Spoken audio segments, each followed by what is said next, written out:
Namo tassa bhagavato arahato samma sambuddhassa.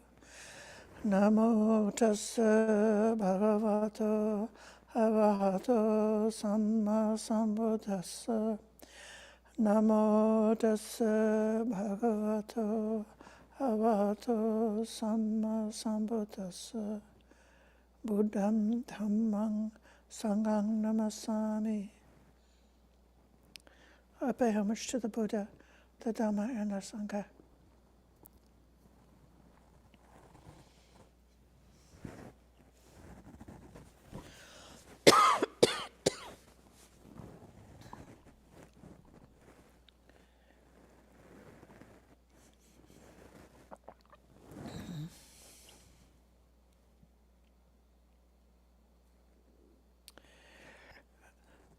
Dear friends, I thought that I was going to run out of material about the practicing with the Brahma Viharas, and we would just have to keep on repeating doing the same thing over and over again for the next few weeks for the rest of our winter retreat.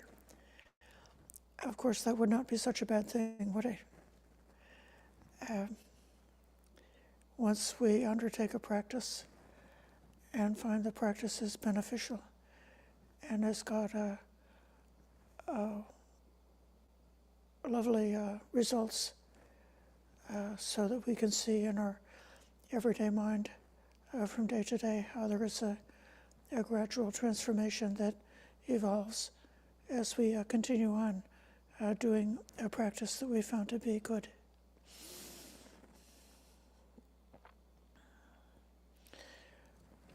A little bit later on today and possibly for the coming week, I'm going to be trying to come to the second half of Bhante Analaya's wonderful book. The book is called Compassion and Emptiness. So we've been speaking about compassion and, by extension, the whole four divine abidings of friendliness, compassion, joy, and equanimity. And then the second part of that title is emptiness. We've not neglected emptiness so far during this past number of weeks while we are on this theme. Instead, I have proposed to you that the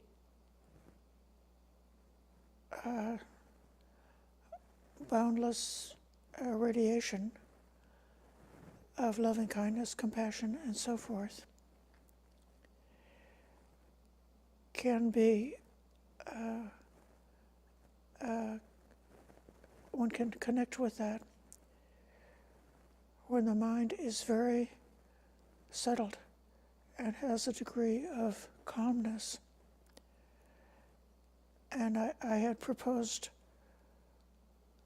some weeks ago the elements meditation, which is a wonderful calming meditation because the earth element or any of the elements of the material world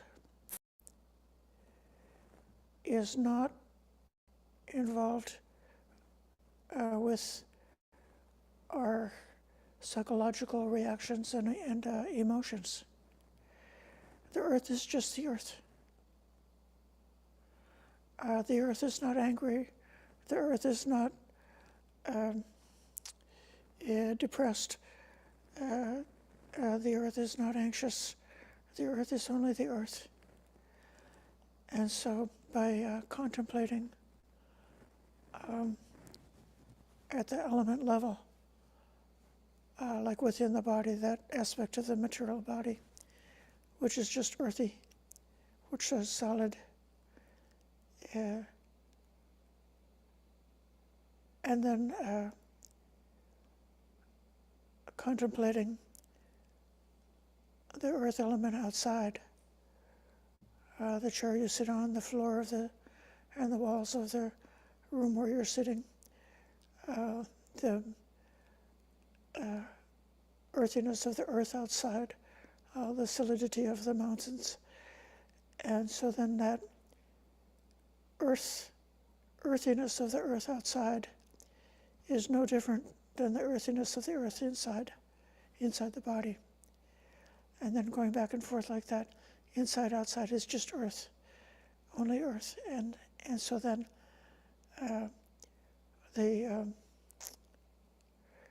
any kind of affliction that's coming from our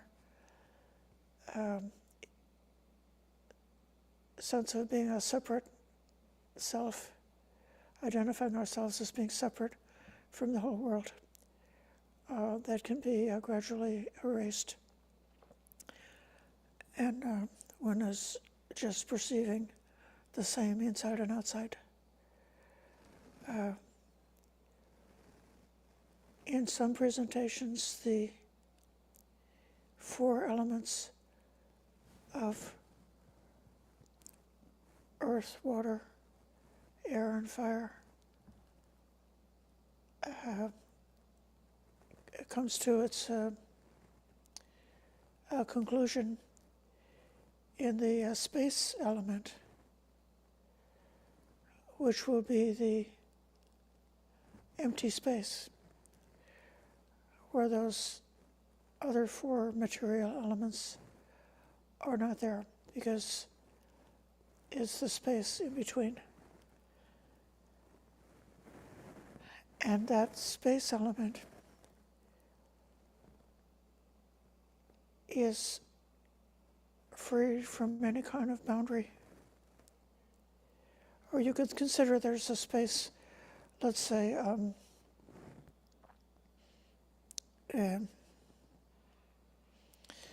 when I'm breathing,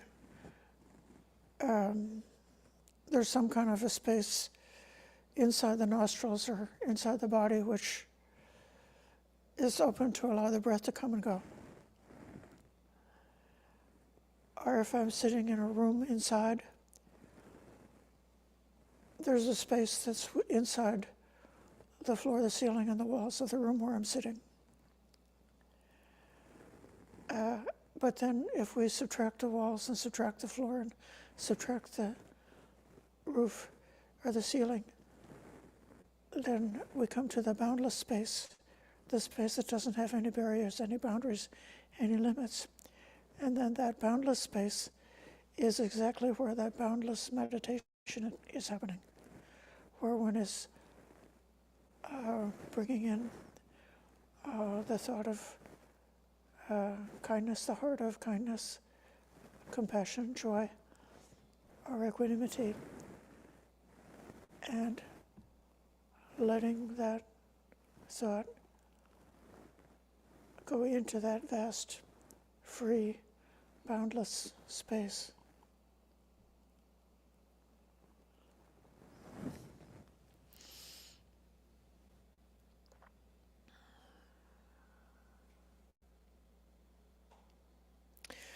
So let's do a bit of a meditation now.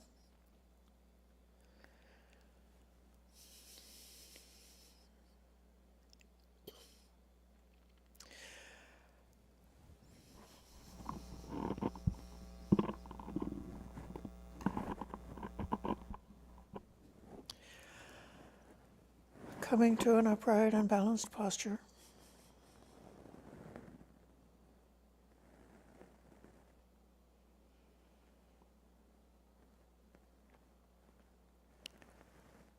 Letting go of thoughts about the past and future. Only focusing on the present moment.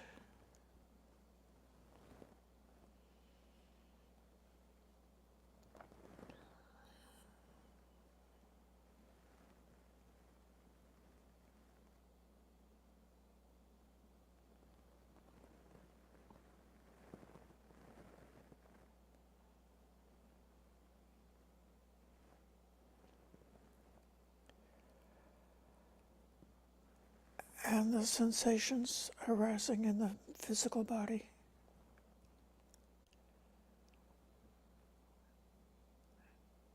Help us to stay connected to the present moment and let go of the past and future by just attending to this physical body.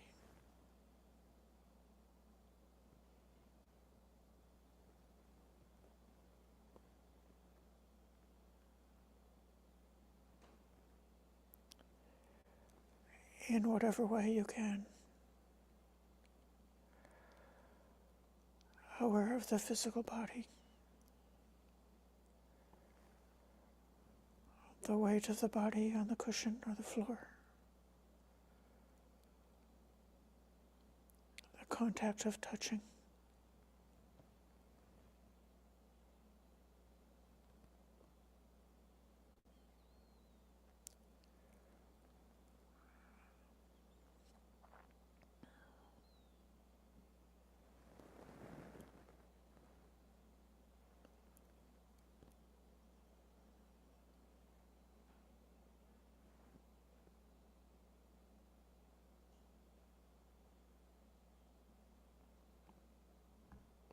Being very relaxed, just resting awareness on the body.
Aware of the state of mind.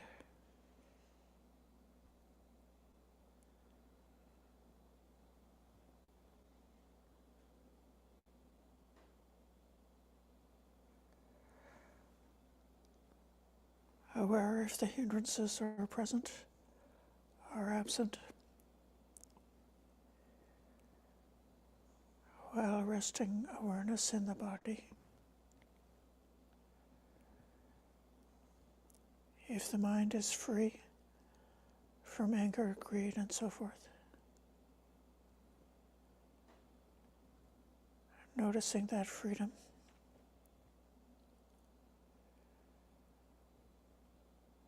Aware of the body. I'm not harming anybody. I'm free from harming, free from ill will.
Aware of the earth element inside,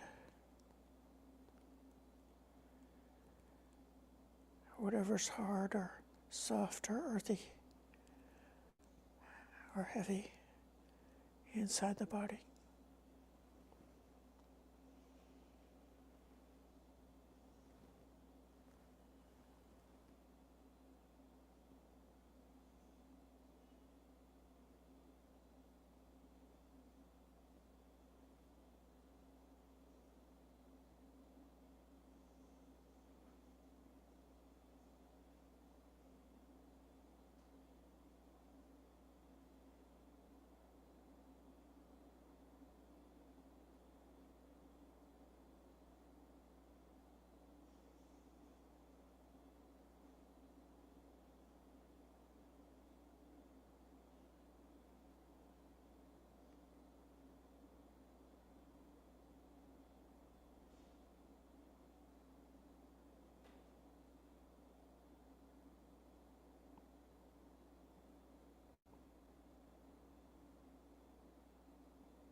Just aware of the earthiness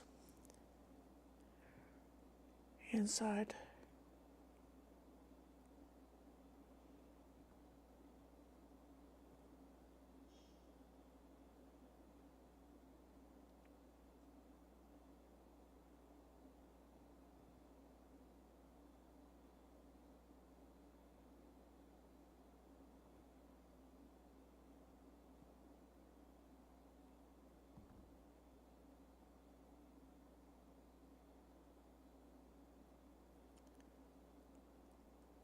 Only the perception of earth.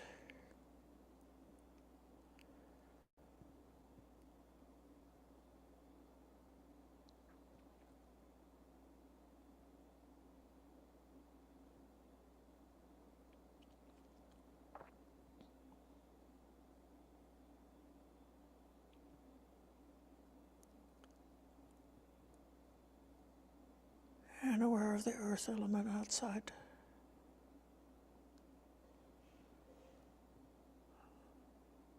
The hardness of the chair or the cushion.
The flesh inside the body.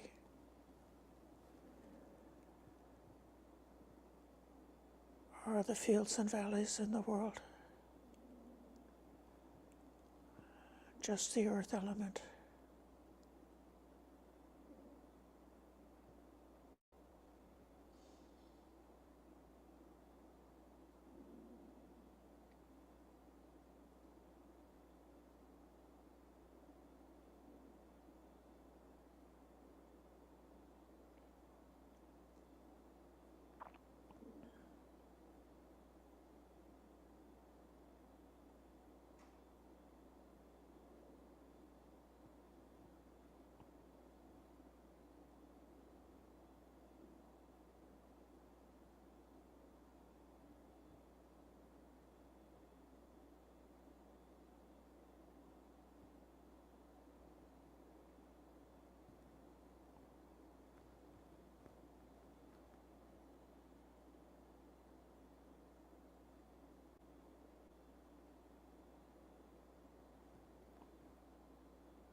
the water element inside,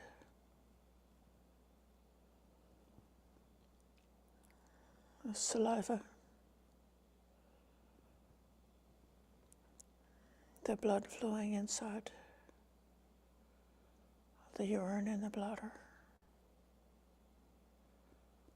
the juiciness of the body,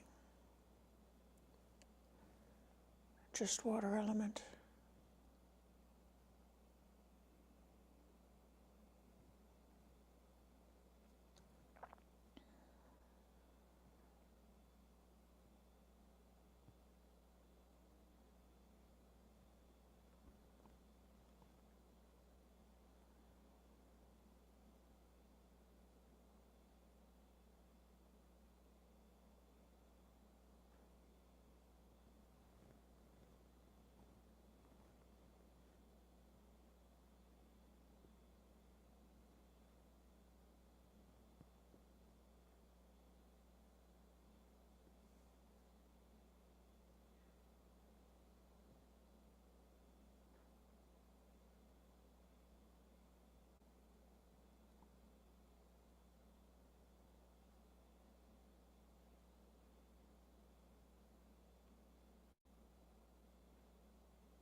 And the water outside,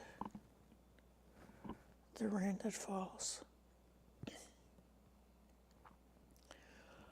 soaking the earth.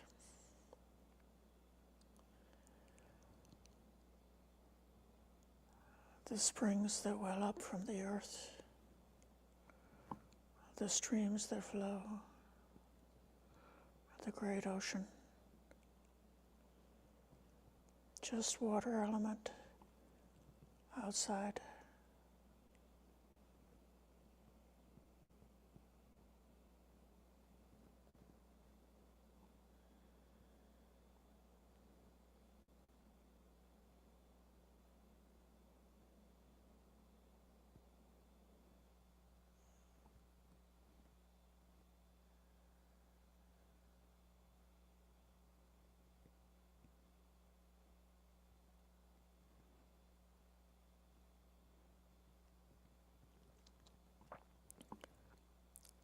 The wetness of saliva,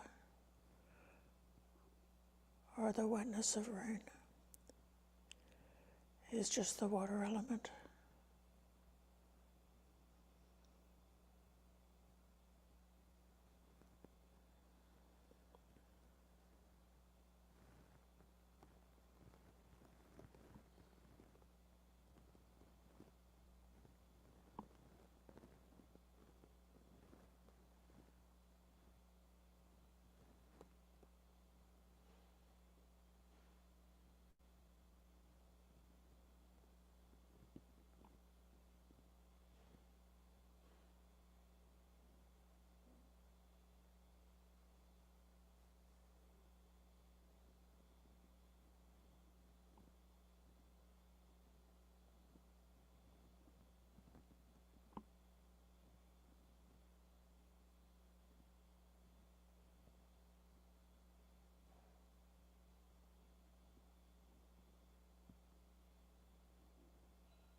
of the space element inside.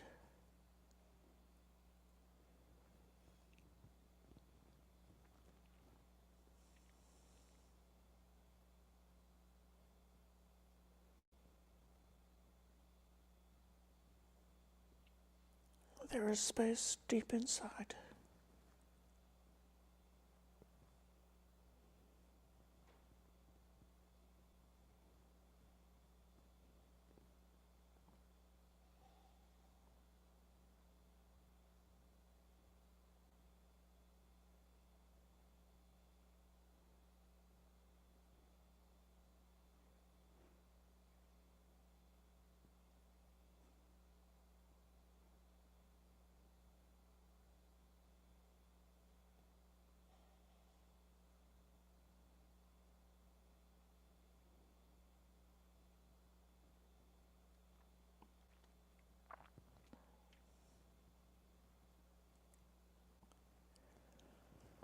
And aware of the space outside.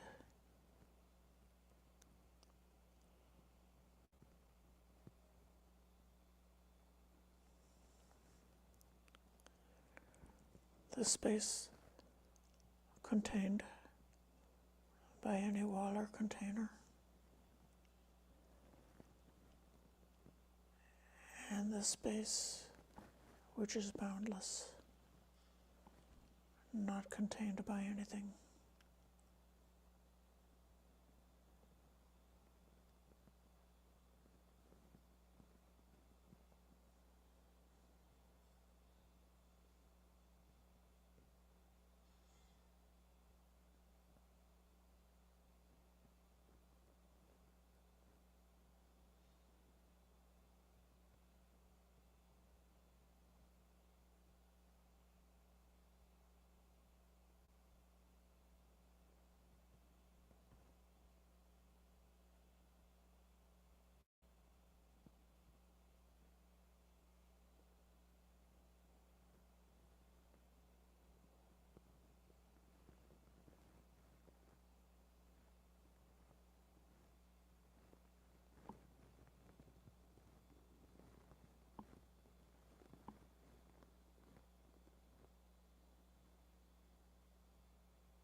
And in that boundless space,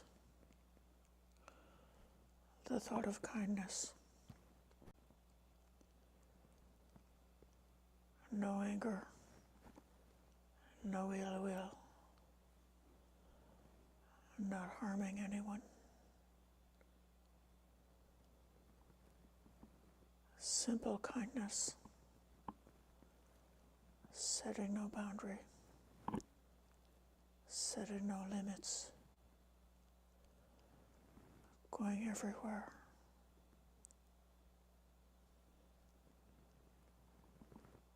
Kindness in front.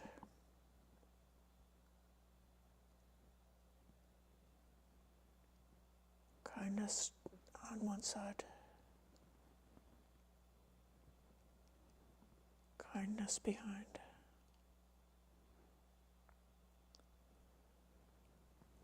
kindness on the other side,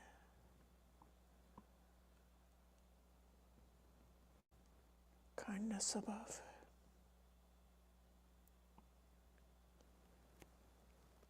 kindness below.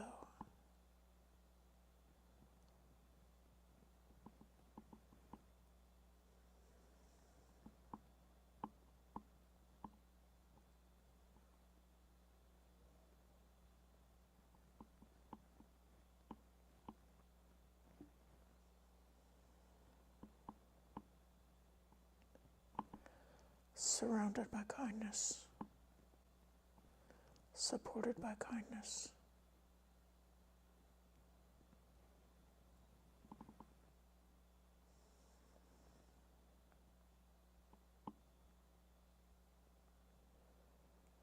In every direction,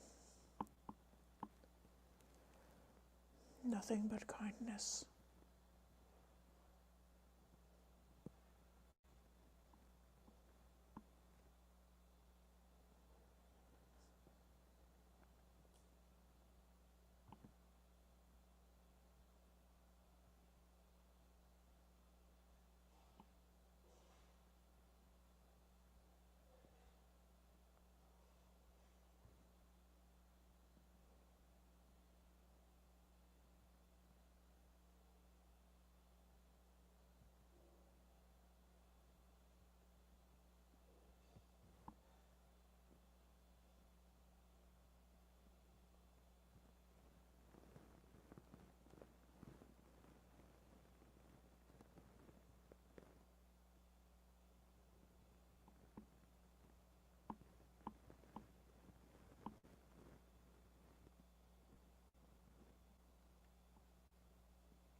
And bringing the thought of compassion, which knows about freedom, freedom from suffering, freedom from all disturbance, freedom from all bounds,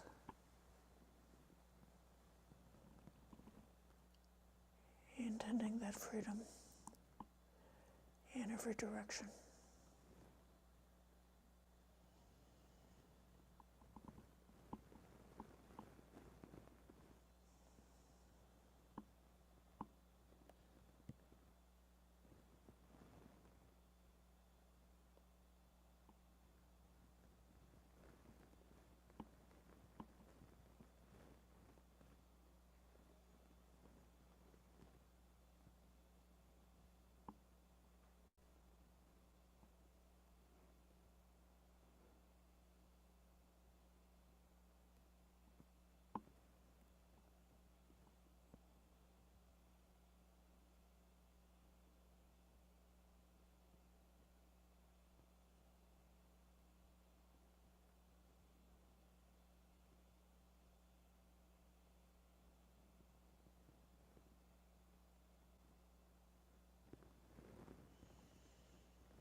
And aware of that freedom,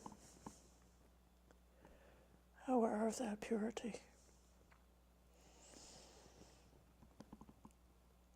bringing joy, appreciation,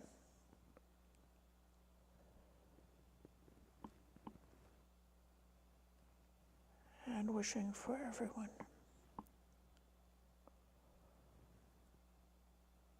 the happiness of freedom,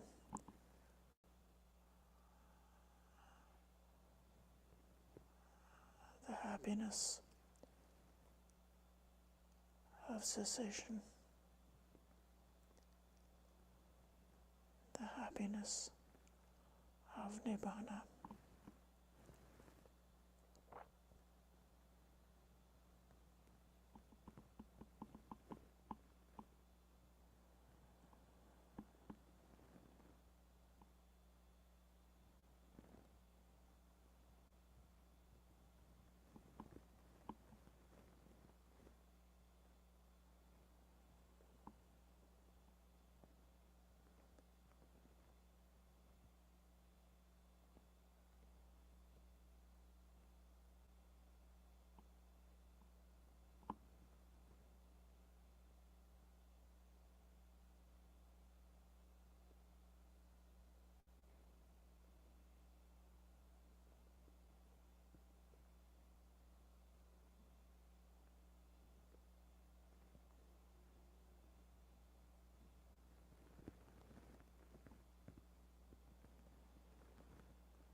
And letting that happiness carry the mind to tranquility and ease,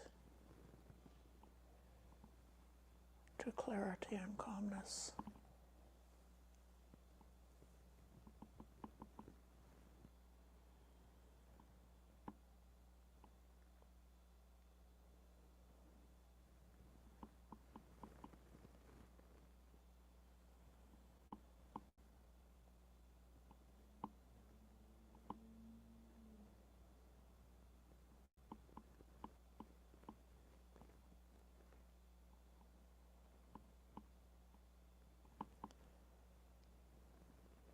Seeing clearly how it is right now.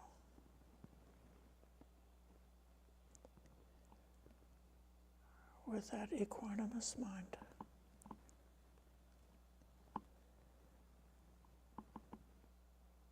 Equanimous mind sees everything just as it is, and perfectly calm as the great expanse of the sky.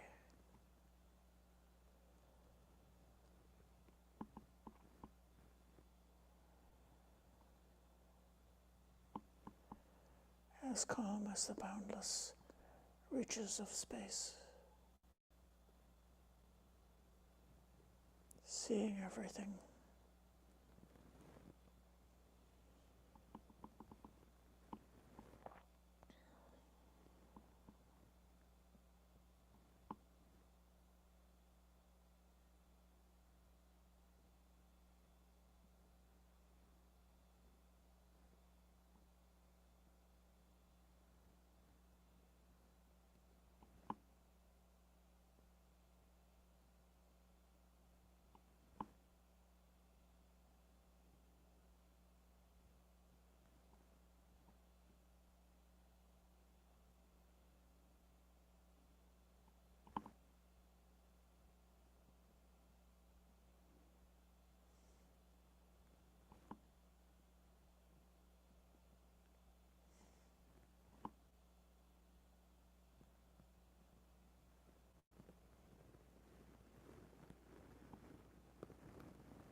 So gently come out of that very short meditation.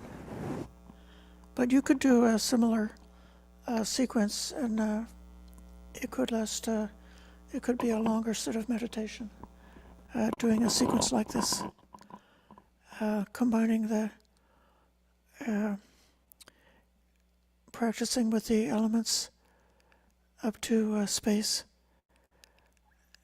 and then combining that with the radiating of the Brahmaviharas, or starting with radiating the Brahmaviharas, and then from the calmness of equanimity, going into the elements meditation up to space, or else from the Brahmaviharas, going directly to the meditation on the space element.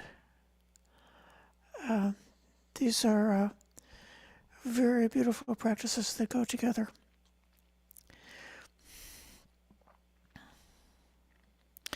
There's one word in the sutta that we're going to be talking about this afternoon, the shorter discourse on emptiness. And the word is dharata, which is usually translated as something like a disturbance. So when the mind is, when you notice what's not present, the mind is not disturbed by what's not present.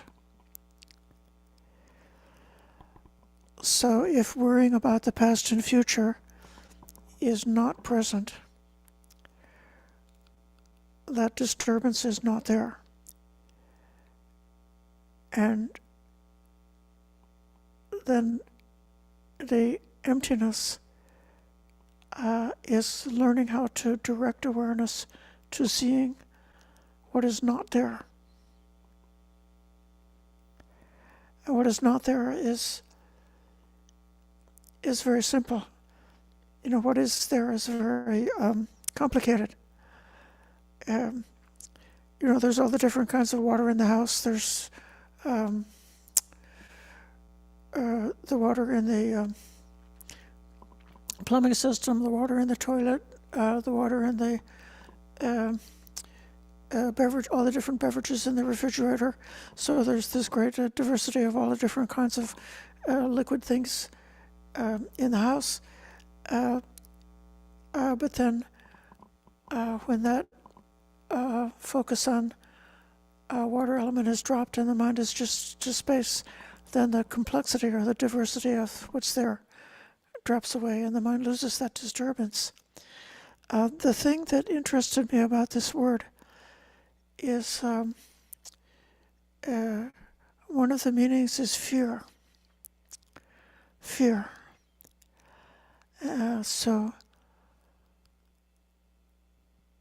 when the mind is involved in everything complicated, when the mind is involved with what we like and dislike, when the mind is involved with what we should do and shouldn't do, when the mind is involved with society and all the expectations put on us by society, all of those things can be evoking some kind of anxiety, an underlying subtle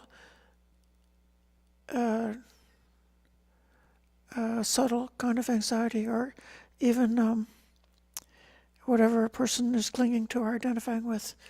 As long as you cling to that, cling to your opinions, cling to your definitions, cling to your concepts, then you've got an anxiety that goes with that, because those things are so unreal in a certain way. But this letting go of that complexity and coming to the emptiness is progressively coming away from what disturbs the mind, going away from whatever causes anxiety, coming towards a place whereas one is really held in amazing sense of freedom from fear, freedom from anxiety.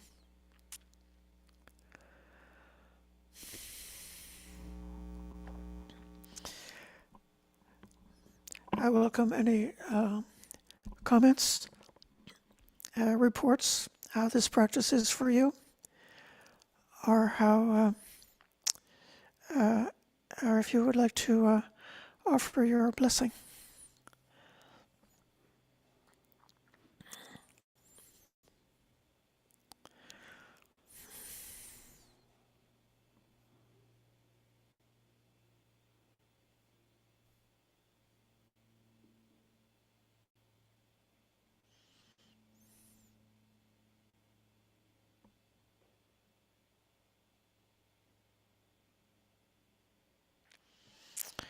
Diane has offered a mnemonic, false,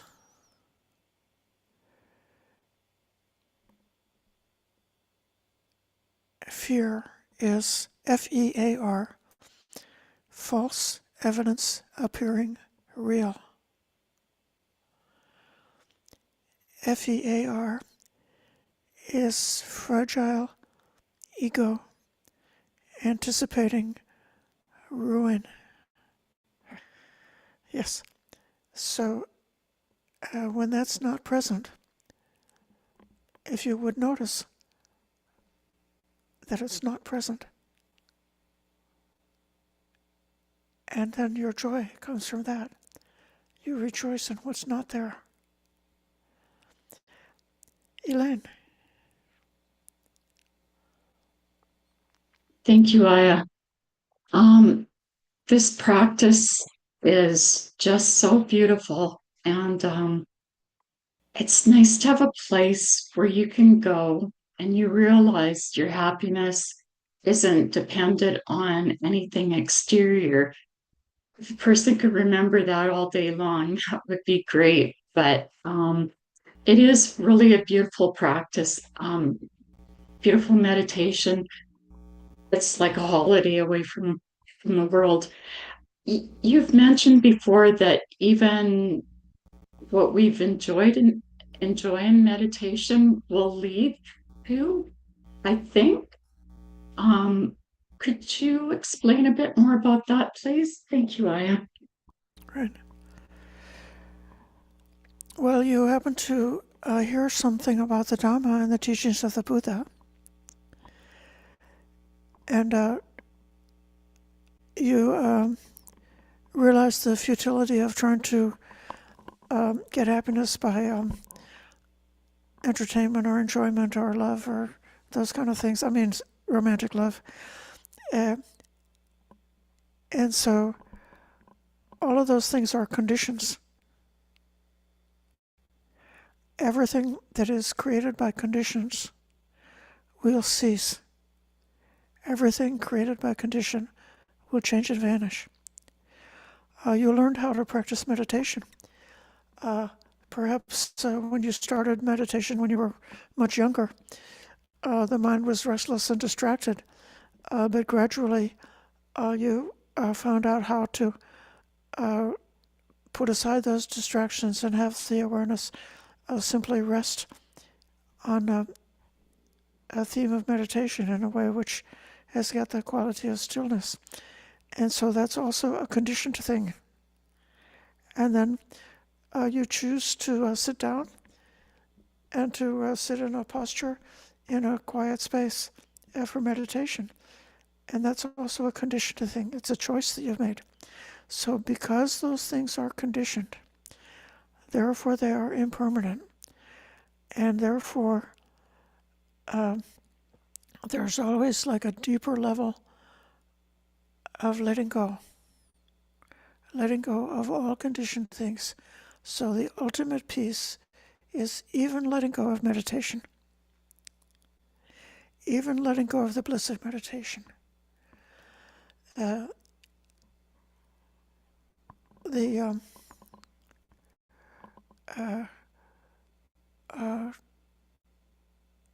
full awakening is not clinging to anything, and is not actually exerting a preference like this state of mind is great. It's great to take a holiday from all the troubles, and it's not good to be back with all the troubles. But then when everything's let go of, uh, that becomes like a non-issue.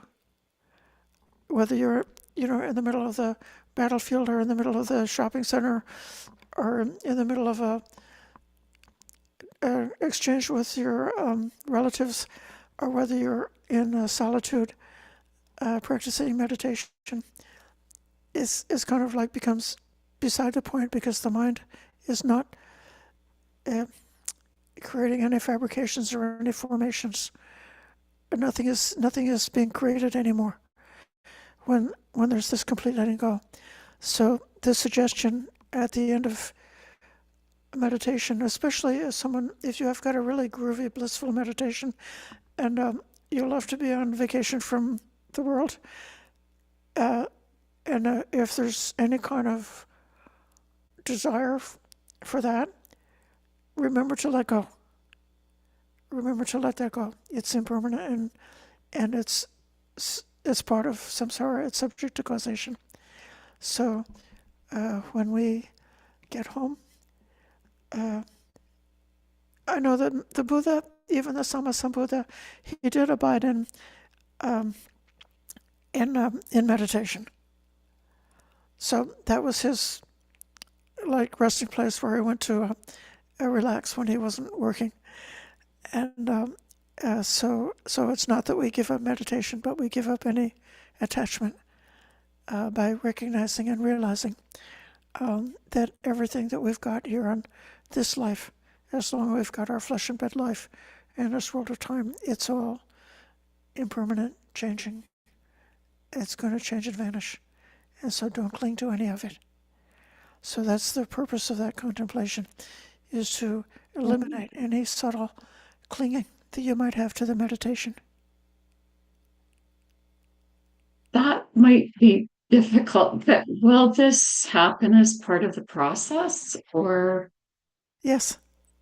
Okay, because I'm thinking, how do I do that? But thank you, Ayya. I really had a breakthrough of insight last week when we were talking about the Arhat Bhikkhuni Balakachana, who was otherwise previously known as Yasodhara, the wife of the Bodhisattva. So she had been, we read last week, we read Yasodhara's Lament, this great poem. She had been attached to the Bodhisattva as his partner, his wife, for many lifetimes in many different stages of life, through all kinds of challenges and difficulties.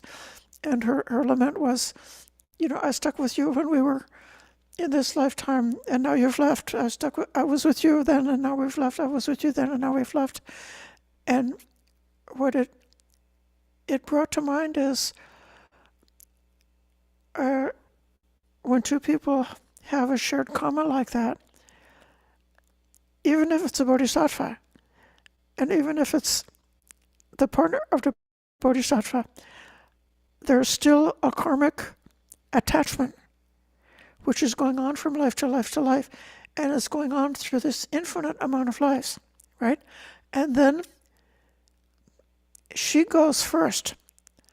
So she goes to her parinibbana, and this entire history that's going on for eons is finished.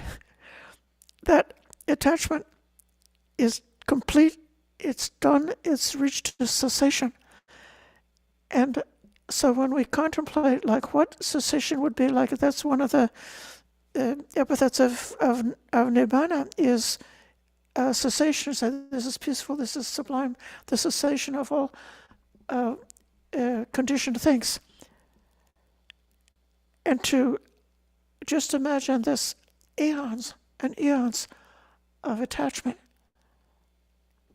and close that book at finished.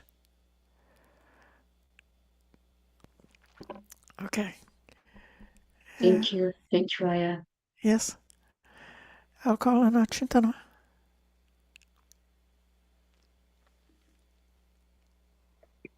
Good morning, and thank you for the lovely meditation. I never really understood vast space until I watched a Bill Nye video. Bill Nye, the science guy, could explain things simply very well. And he stood in the middle of a football field with a ball and said that the nearest, this is, let's say the nucleus, neutral, the nearest electron is at the edge of the football field, and everything in between that is empty space. And that helped me visualize empty space. And I wanted to share that. Thank you. Yes, we're sort of blessed in modern times to have these um, ideas that help us to visualize empty space. When I jumped from the water to the air element, I was following the song of Thich Nhat Hanh. Um, I'm breathing in, breathing out. I'm solid as a mountain, firm as the earth. I'm water reflecting what is real, what is true. I feel there's space deep inside of me. I'm free. So, in that reflection, he only did two elements and then space.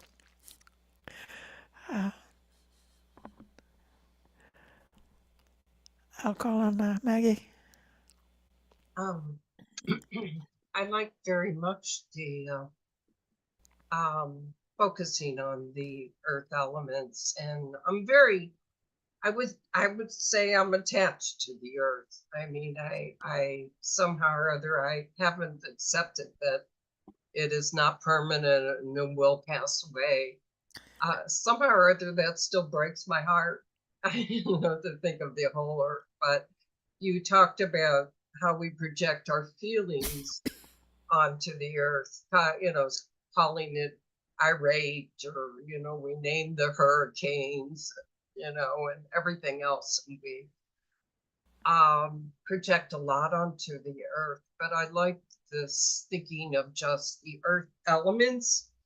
One of the things that has been happening to me in meditation, I asked a friend the other day, I said, every time I sit down now for meditation, not every time, but a haiku comes to me. I've been writing haiku for the last year.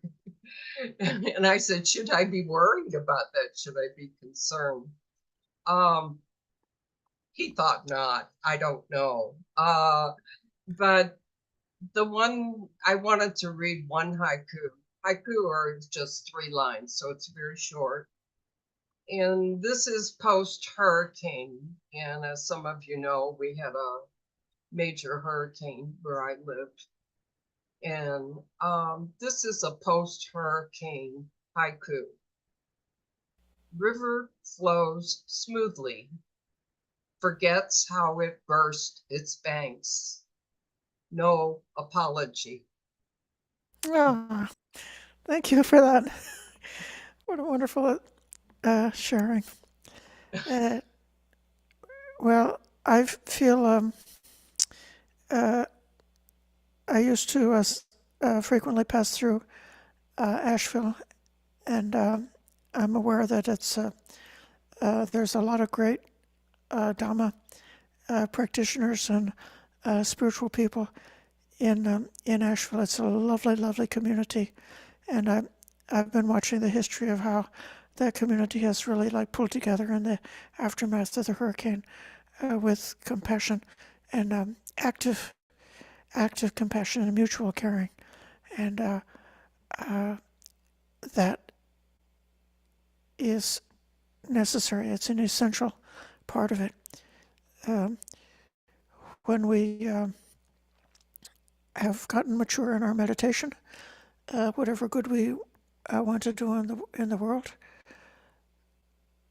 can be done in a way which is more uplifting and less and less stressful, so that one can serve and help in a way which is free of anxiety, free from aversion, free from emotional upset.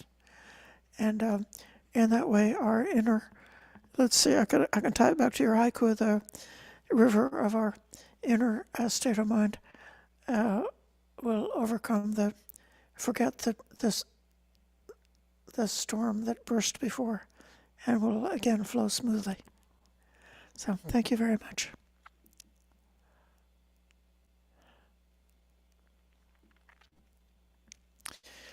I'm going to close this now. We can recite the homage to the Triple Gem.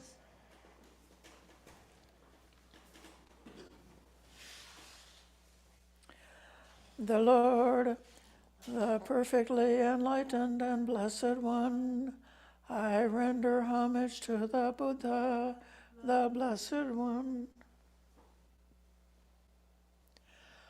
The teachings so completely explained by him, I bow to the Dhamma. The Blessed One's disciples who have practiced well, I bow to the Sangha.